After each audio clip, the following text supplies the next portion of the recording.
Merchant of Venice, a play written by William Shakespeare, read for you by Weirdo.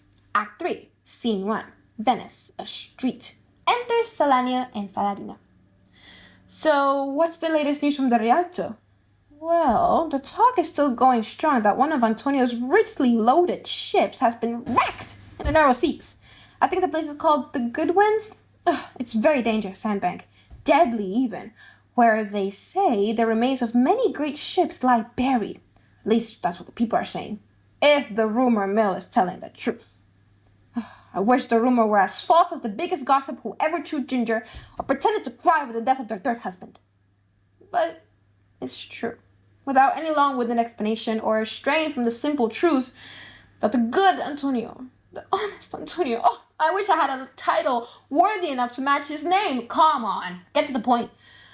What'd you say? Oh, well, the point is, he lost his ship. I just hope that's the last of his losses. Let me say amen quickly before the devil interrupts my prayer, because here he comes, looking like a Jew. Enter Shylock. Well, Shylock, what's the news among the merchants? You knew about it. No one knew better than you did. My daughter ran away. That's true. As for me, I knew the tailor who made the wings she used to fly off. And Shylock, for his part, knew the bird had grown feathers and flown. It's natural for young ones to leave the mother. She's damned for what she did. That's for sure, if the devil gets to be her judge, that is. My own flesh and blood, turning against me. Shame on it, you old corpse. Is she rebelling at her age? I'm telling you, my daughter is my own flesh and blood. There's more difference between you and your daughter than there is between black jet and white ivory, and more difference between your blood and hers than there is between red wine and white Rhenish wine. But tell us, have you heard if Antonio has lost anything at sea or not? There's another bad deal for me. Antonio, a bankrupt, reckless spender, can barely show his face at the Rialto now. He used to strut around the market so confidently. Now he's a beggar. You better make sure he pays me what he owes. He used to call me a moneylender who charges interest like it was a crime. Well, I am worried about the contract now. He used to lend money out of kindness, just because he was Christian. Well, then, let him deal with the contract now. I'm sure if he fails to pay, you won't actually take his flesh. What good would that do? To use his flesh as bait for fish? If it doesn't feed anything else, it will feed my desire for revenge. He has insulted me and cost me $500,000, laughed at my losses, mocked my profits, looked down on my people, ruined my business deals, turned my friends against me, and made my enemies bolder. And why? Because I'm a Jew? Doesn't a Jew have eyes? Doesn't a Jew have hands, organs, body parts, senses, feelings, and emotions? We eat the same food, get hurt by the same weapons, suffer from the same diseases, get healed by the same treatments, and are warmed and cooled by the same seasons as Christians. If you prick us, don't we bleed? If you tickle us, don't we laugh? If you poison us, don't we die? If you wrong us, shouldn't we take revenge? If we are like you in everything else, then we will be like you in that too. If a Jew hurts Christian, what does he do? Take revenge. And if a Christian hurts a Jew, what should he do? Following Christian example? Revenge! The cruelty you taught me, I will carry out, and I promise I will do it even better than you taught me. Enter a man from Antonio. Gentlemen, my master Antonio is at home, and he wants to speak with both of you. We've been searching all over for him. Enter Tubal. Here comes another one of his kind. You're gonna find a third like them unless the devil himself became a Jew. Salanio, Saladino, and the servants exit. Well, Tubal, what's the news from Genoa? Did you find my daughter? I went to many places where I heard talk of her, but I couldn't actually find her.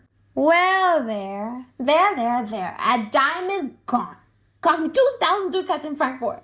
The curse never truly hit our people until now. I never felt it until this very moment. 2,000 ducats in that one stone, and other priceless jewels. I wish my daughter were dead at my feet with those jewels in her ears. I wish you were lying in a coffin at my feet with my ducats buried with her. No news of them? Of course not. And I don't even know how much I've spent just trying to find her.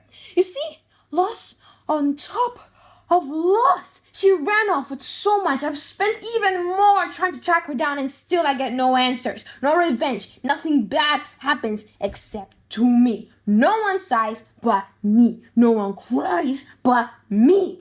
Yes, other men have bad luck too. Antonio, as I heard in Genoa. What? Bad luck? Bad luck? Lost a big merchant ship coming back from Tripoli. Oh, thank God! Thank God! Is that true? Really true? I spoke with some of the sailors who survived the shipwreck. Thank you, good Tuba. That's good news. Very good news. So this was heard in Genoa? Your daughter, as I heard, spent 80 ducats in one night while in Genoa. You stabbed me in the heart. I'll never see my gold again. 80 ducats in one sitting? 80 ducats? Several of Antonio's creditors came with me to Venice, and they swear he's bound to go bankrupt. Oh, I'm very glad to hear it. I'll get my revenge on him. I'll make him suffer. Oh, I'm glad to hear it. One of them showed me a ring he got from your daughter in exchange for a monkey. Ah, damn her! You're torturing me too. That was my turquoise ring. I got it from Leah when I was still a bachelor. I wouldn't have traded it for a whole jungle full of monkeys. What? But Antonio is definitely ruined. Yes, that's true. Very true. Go, Toba. Hire me an officer. Get him ready 2 weeks in advance. I'll take Antonio's heart if he doesn't pay. Because once he's out of Venice, I can do business however I want. Oh, go, Tubal, and meet me at our synagogue. Go, Tubal, at our synagogue. Tubal, aye! Scene 2.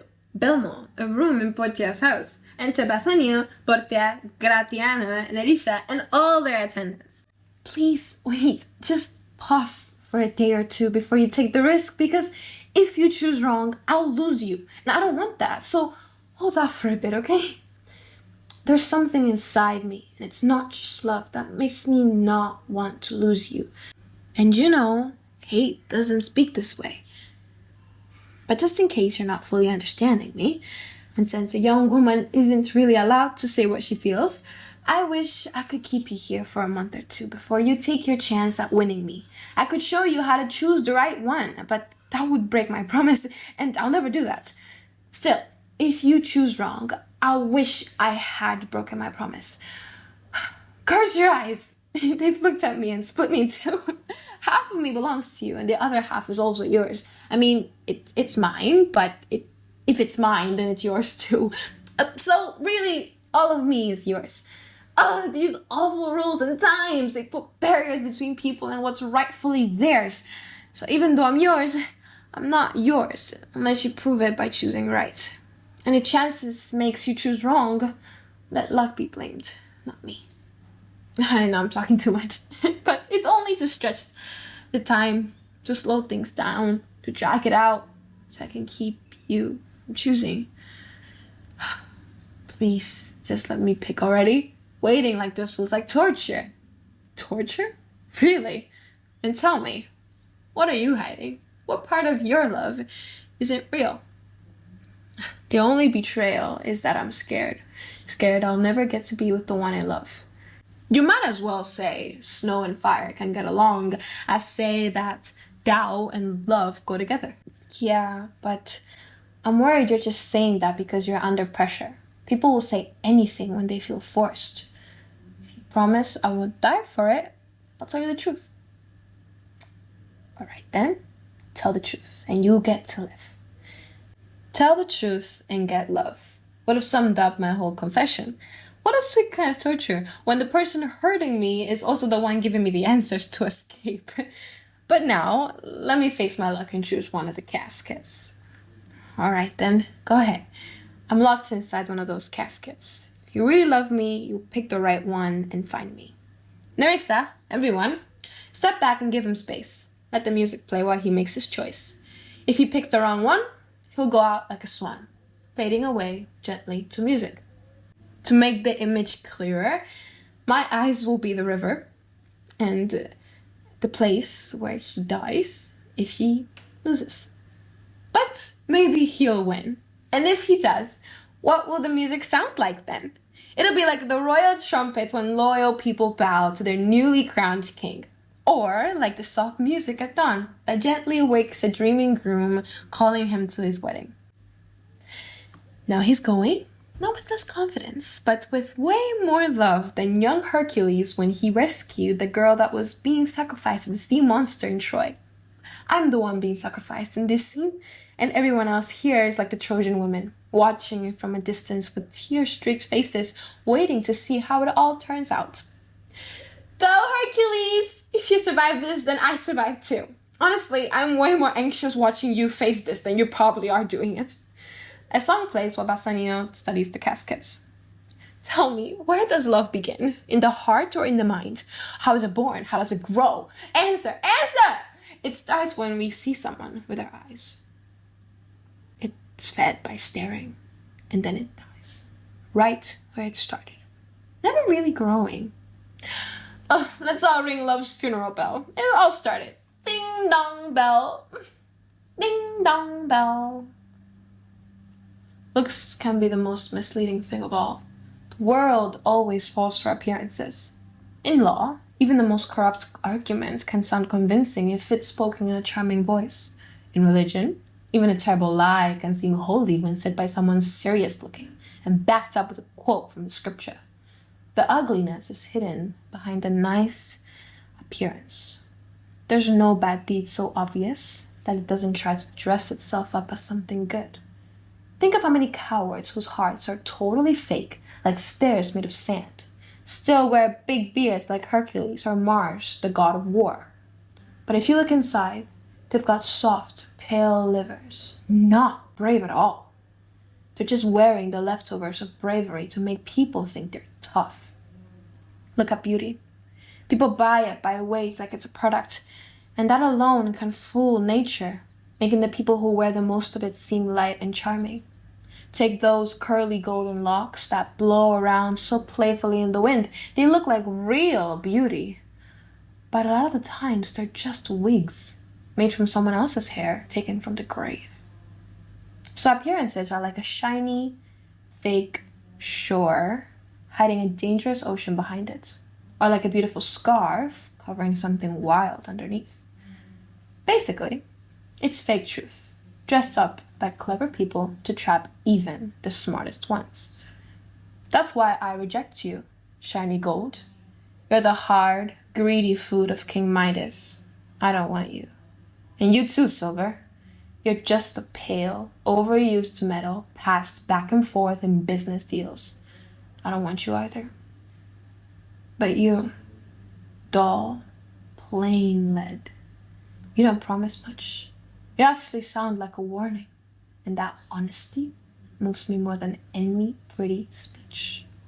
So I choose you. And I hope it brings me happiness. Portia aside. Oh my God. All my other feelings are floating away like air. My doubts, my sudden panic, my fear, and even jealousy. Oh, love. Oh, please, come down. Don't be so intense. Slow down. Destroy a little. Don't let it overwhelm me. I'm feeling so much happiness. It's too much. Please ease a bit before I'm completely swept away. What do I find here? Opens the lead casket. A portrait of beautiful Portia. What kind of godlike artist could create something this close to real life?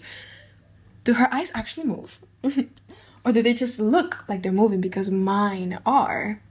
Here are her lips, slightly parted, as if they've just breathed something sweet. Such sweetness shouldn't be kept apart. And look at her hair.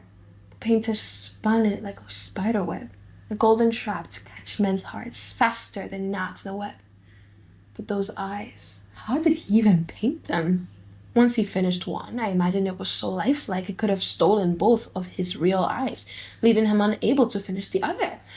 But even all of this praise I'm giving the painting doesn't do justice to the real woman. The painting falls way short of her. Now here's the scroll, the full message of my fate. You who don't judge by looks, you've had good luck and made a true choice. Since this fortune has come to you, be happy and don't go looking for more. If you're pleased with what you've got, and count this as your greatest blessing, turn to your lady now and win her with a loving kiss. What a kind and gentle message. Beautiful lady, with your permission, kisses her.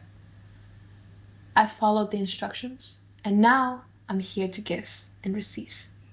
I feel like someone who just won a prize and thinks they did well because of how people are cheering. Hearing applause, feeling dizzy with joy, still unsure if it's really for him.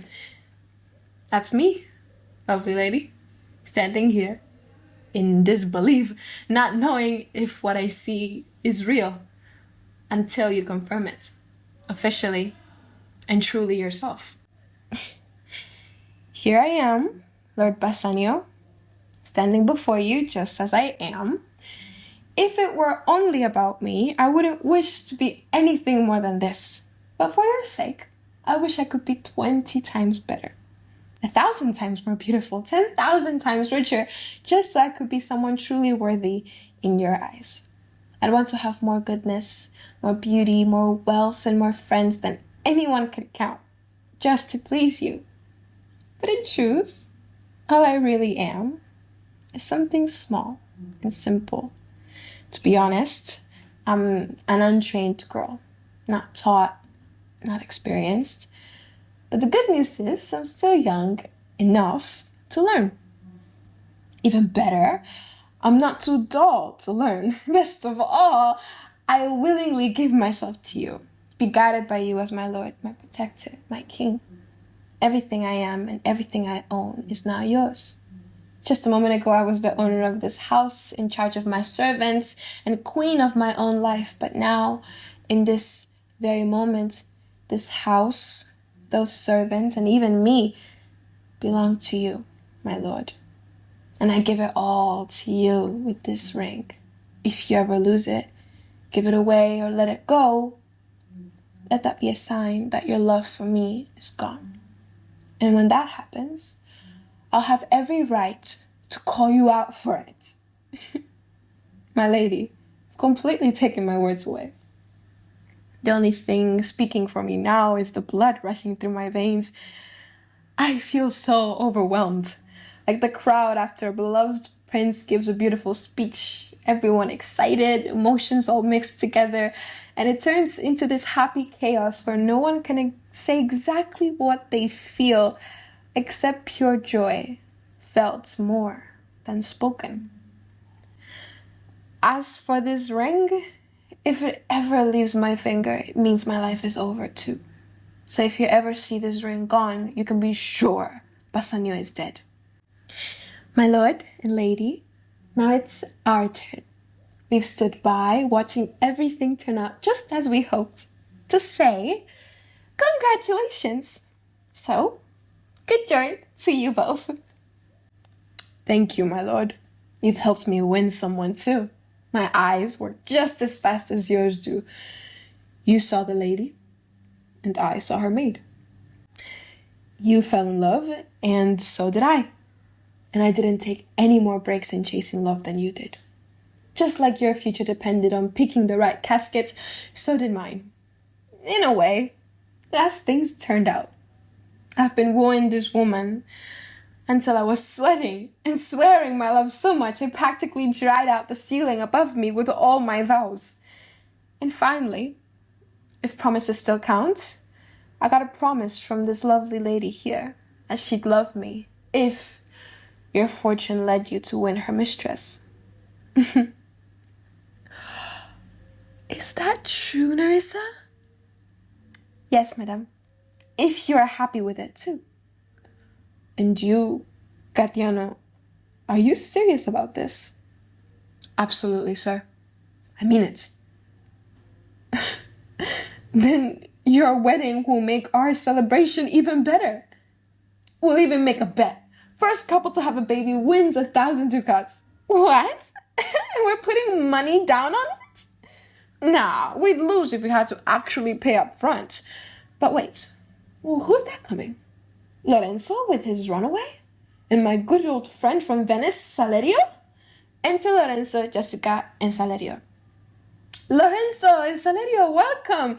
If I, as the newest member of this household, have the right to welcome you, then I gladly do. But with your permission, sweet Portia, I now officially welcome my dear friends and fellow Venetians. And I do too, my lord. You're truly welcome here. Thank you, ma'am. Honestly, my lord, I didn't plan to visit you here, but I ran into Salerio along the way, and he insisted so strongly, and I couldn't say no. That I came along with him. That's true, my lord. I did, and I had a good reason. Signor Antonio sends his greetings to you. Hands Bassanio a letter. Before I open this letter, please tell me, how is my good friend doing? He's not physically sick, my lord, unless you count the headache, and he's not doing well, except maybe in spirit. And that letter will tell you everything about his situation. Bassanio opens the letter. Nerissa, go cheer up that guest over there. Make her feel welcomed. Salerio, give me your hand. What's the news from Venice? How's that noble merchant, good Antonio? I bet he'll be happy to hear about our success. We're like Jason. We've won the golden fleece. I wish you had won that fleece. He just lost. There must be some really harsh news in that letter. It's drained all the color from Bassanio's face. It must be the news that a dear friend has died, because nothing else could shake a strong, steady man like that. What? It's getting worse? Bassanio, with your permission, since I'm now half of you, I have the right to share in whatever this letter is telling you. Oh, Portia, this letter holds some of the worst words that have ever been written on paper. My kind lady, when I first told you I loved you, I was honest about the fact that the only wealth I had was my blood. I came from a noble family, and that was true, but still I made myself sound like I had nothing. And you're about to see how even that was bragging. When I said I was broke, I should have said I was actually worse than broke. Because I got a help from a dear friend, and in doing that I dragged him into a deal with someone who completely hates him, just so I could afford to chase you. This letter, it's like the body of my friend. And every word in it feels like an open wound that's bleeding his life away. Is it really true, Salerio? Did all his ships go down? Not a single one made it. From Tripoli, from Mexico, from England, from Lisbon, Barbarian, India. And not even one ship escaped being wrecked on those traitor-destroying rocks? Not a single one, my lord. And what's worse, even if Antonio did have the money right now to pay back Shylock wouldn't take it. I've never seen someone who looks human act with such cold, determined cruelty. He's been pressuring the Duke morning and night, saying that if they deny him justice, they're threatening the very freedom of the state. 20 merchants have spoken to him, even the Duke himself, and the most important nobles. They've all tried to convince him to show mercy, but nothing will make him give out his hateful demand for the penalty, for justice, and for his bond.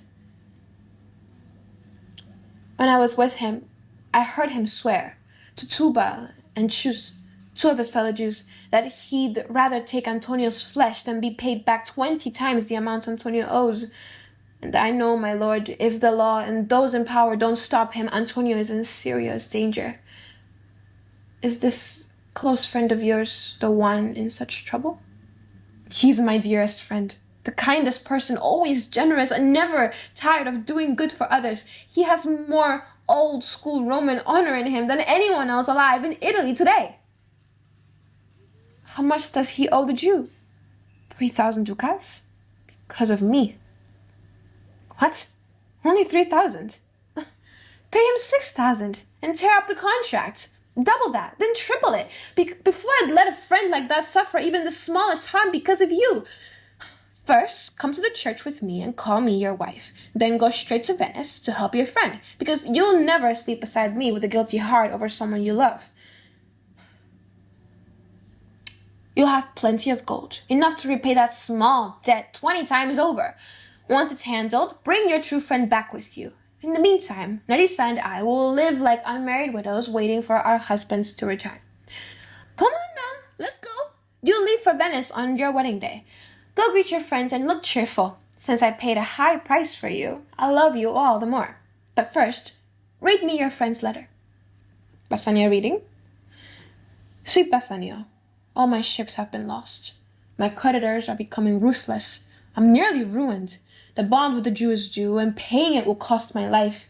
So as far as I'm concerned, all debts between us are forgiven. If I could only see you before I die. Still, do whatever you feel is right. If love doesn't move you to come, then let this letter be silent. Oh, my love, finish everything quickly and go at once. Since you've given me your blessing to go, I'll leave quickly. But until I return, I won't rest in any bed that keeps me from you. And no sleep will come between us. They exit. Scene 3. Venice, a street. Enter Shylock, Saladino, Antonio, and Jailer. Jailer, watch me closely. Don't talk to me about mercy. This is the fool who gave out loans without charging interest. Keep a close eye on him, Jailer. Please, Shylock, just listen to me. I'll take what the contract says. I want my bond. Don't try to talk me out of it. I've sworn an oath and I will have what's owed to me. You called me a dog before I ever did anything to you. Well, now that I am the dog, watch out for my bite. The Duke will give me justice. And you, foolish jailer, I can't believe you're letting him walk around just because he asked. Please, just let me speak. I'm taking what's mine. I'll have my bond. I won't listen to you. I said I'll have my bond, so stop talking. I won't be turned into some soft, weak fool who sighs and gives in just because Christians beg me to. Don't follow me. I don't want to hear another word. I will have my bond. He exits. He's the most stubborn, heartless dog that ever lived among men. Let him be. I won't waste any more useless prayers on him. He wants me dead, and I know exactly why. I've helped people escape losing everything to him when they couldn't pay their debts. That's why he hates me. I'm sure the Duke will never let this bond stand. The Duke can't just ignore the law, because the rights we give to foreigners here in Venice are what keep our trade strong. If we deny those rights now, it'll damage the city's reputation for justice, and that could hurt business with all the other nations we trade with. So let's go. All this stress and loss has worn me down so much, I might barely have a pound of flesh left to give to that bloodthirsty creditor tomorrow. Well then, lead on, jailer. I just pray Bassanio comes to see me pay this debt. After that, I don't care what happens. They exit. Scene 4. Belmont. A room in Portia's house. Enter Portia, Nerissa, Lorenzo, Jessica, and Balthazar. Madame, even though I'm saying this right in front of you, you have a noble and sincere understanding of godlike friendship, and it really shows in how gracefully you're handling your husband's absence. But if you truly knew the kind of man you're helping, what a genuine gentleman he is, how deeply he loves your husband, I'm sure you'd be even prouder of what you're doing than just from the usual kindness, generosity inspires. I've never regretted doing something kind, and I won't start now. When people spend time together, truly bonded in love and friendship, they often share the same values, the same nature, the same heart. So, if Antonio is as close to my husband as I've heard, then he must be very much like him. And if that's true, then the little I've spent to save someone so much like my own soul from such cruel suffering is hardly a cost at all. But this is starting to sound like I'm praising myself too much, so I'll stop there and move on. Lorenzo, I'm putting you in charge of managing my house while my husband is away. As for me, I've made a private vow to God that to live quietly in prayer and reflection, with only Nerissa to keep me company until our husband's return. There's a monastery 2 miles from here, and that's where we'll stay. Please don't refuse this request. I ask it out of love and also necessity. Madame, with all my heart, I'll gladly carry out whatever you ask. My household already knows what I've decided, and they will treat you and Jessica as if you were Lord Bassanio and me. So goodbye, until we meet again. May good thoughts and happy moments be with you. I wish you all the happiness your heart can hold, my lady. Thank you for your kind wish, and I'm happy to wish the same for you in return. Farewell, Jessica. Jessica and Lorenzo exit. Now, Balthazar, you've always been truly loyal and honest. Keep being that way. Take this letter and do everything you can to get it quickly to my cousin, Dr. Bellario, in Padua. Whatever notes and clothes he gives you, bring them straight away to the ferry that goes to Venice. Don't waste time talking, just go. I'll get there before you do. Madame, I'll go as fast as I can. Come on, Elisa. I've got something planned that you don't know about yet. We're going to see our husbands before they even expect us. Wait, are they actually going to see us? Yes, Narisa. We'll dress in such a way that they'll think we're actually men, complete with everything we normally don't have.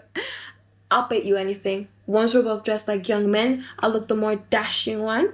I'll wear my dagger with more flair, and I'll speak in a voice that's somewhere between a boy and a man. I'll walk with a bold and manly stride instead of tiny, careful steps, and I'll talk big about fights, just like a cocky young guy would. I'll even make up a dramatic little lies like, do you know how many noble ladies have fallen in love with me? I rejected them, and they got sick and died. Couldn't help it. Poor things. Then I'll pretend to feel bad about it, but not too bad. I'll tell a bunch of silly, braggy stories like that, so convincing that people will swear I left school a year ago and have been strutting around town ever since. I've got 1,000 wild ideas in my head about how these boastful guys act, and I plan to try them all out. Wait, are we actually going to dress up as men? Oh, what a question! If someone rude overheard you, they'd think it the wrong way. But come on, I'll explain my whole plan once we're in my coach. It's waiting for us at the park gate. So hurry, we've got 20 miles to travel today. They exit. Scene 5, last scene, Belmont, a garden. Enter Lancelot and Jessica. Yes, really, because you see, the sins of the father are passed down to the children. So honestly, I'm a little scared for you. I've always been straightforward with you, and now I'm just saying what's on my mind. So cheer up, because to be honest, I think you're doomed, okay? There's only one bit of hope left, and even that's kind of a weak half hope. And what hope is that? Please, tell me. Well, maybe you can hope that your father isn't really your father. Maybe you're not the Jew's daughter after all. That really would be a kind of bastard hope. Then I'd just be punished for my mother's sins instead. Well then, I'm afraid you're doomed on both sides, both your father and your mom's side. It's like trying to avoid one sea monster and running straight into another. Either way, you're sunk. I'll be saved by my husband. He's made me a Christian now. Honestly, that makes him even more to blame. We already had enough Christians, just as we could live side by side without trouble. Turning more people into Christians is just going to drive up the price of pork. If everyone starts eating bacon, soon we won't be able to afford a single slice off the grill. Enter Lorenzo. I'm going to tell my husband what you just said, Lancelot. Look, here he comes. Careful, Lancelot. I'm going to start getting jealous soon if you keep sneaking off into corners with my wife like that. Don't worry, Lorenzo. Lancelot and I aren't exactly on friendly terms right now. He just told me straight up that there's no mercy for me in heaven because I'm a Jew's daughter. And he says you're not a good citizen either. What? Because by converting Jews to Christians, you're driving up the price of pork. I think I can defend myself to the public better than you can explain how the black woman ended up pregnant. Lancelot, the more is having your child. Well, it's a lot if she turned out to be more than I expected. But if she's not an honest woman, then she's definitely more than I thought she was. Ugh, how every fool loves to make wordplay. At this rate, the smartest thing anyone can do will be to stay silent. And the only ones praised for talking will be parrots. Go inside, you rascal, and tell them to get dinner ready. That's already done, sir. They're all hungry. Good Lord, what a smart mouth you are. And tell them to make dinner. That's done too, sir. The only thing left to say is cover the table. Then will you cover it, sir? Oh, no. sir, not me. I know my place. Still arguing over nothing? Are you trying to show off all your wit in one go? Please, just understand a simple man saying something simple. Go to the others, tell them to set the table, bring in the food, and we'll come in for dinner. As for the table, sir, it'll be brought in. As for the food, sir, it'll be covered. And as for you coming into dinner, well, that will depend on your mood and imagination. He exits. Oh, how perfectly his words fit the moment. That fool has stuffed his memory full of fancy words, and I know plenty of fools who hold higher status than him, all decked out just like he is, who use clever words to avoid dealing with the real issue. How are you, Jessica? Now, my dear, tell me what you think. What do you think of Lord Bassanio's wife? Well, words can't even describe it.